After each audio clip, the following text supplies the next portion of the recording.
Welcome to our daily devotional series, The Daily Herald. I pray that these messages will come to you as an encouragement and a reminder to be heralds of the Lord daily. God bless you. Infinite love. January 12. But if you do not forgive men their trespasses, neither will your Father forgive your trespasses. Matthew 6:15. When one turns away from human imperfections to behold Jesus, a divine transformation takes place in the character. The Spirit of Christ working upon the heart confirms it to His image. Then let it be your effort to lift up Jesus. Let the mind's eye be directed to the Lamb of God which taketh away the sin of the world. John 1:29. And as you engage in this work, remember that he which converteth the sinner from the error of his way shall save a soul from death, and shall hide a multitude of sins. James 5:20. But if ye forgive not men their trespasses, neither will your Father forgive your trespasses. Matthew 6:15. Nothing can justify an unforgiving spirit. He who is unmerciful toward others shows that he himself is not a partaker of God's pardoning grace.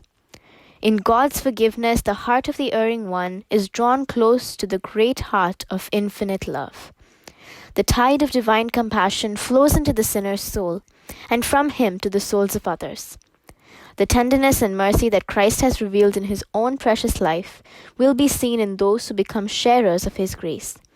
But if any man have not the Spirit of Christ, he is none of his. Romans 8:9. He is alienated from God, fitted only for eternal separation from him.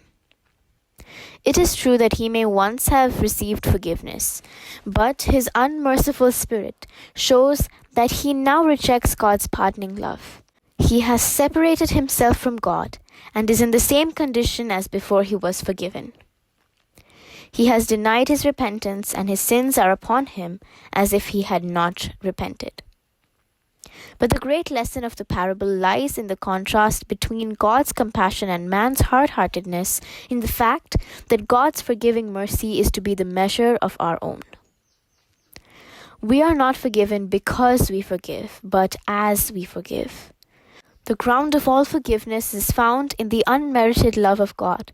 But by our attitude toward others, we show whether we have made that love our own. For the reflection, do I tend to grade sins, seeing some as worse than others? How does this tendency affect my ability to forgive sins of which I may not be guilty?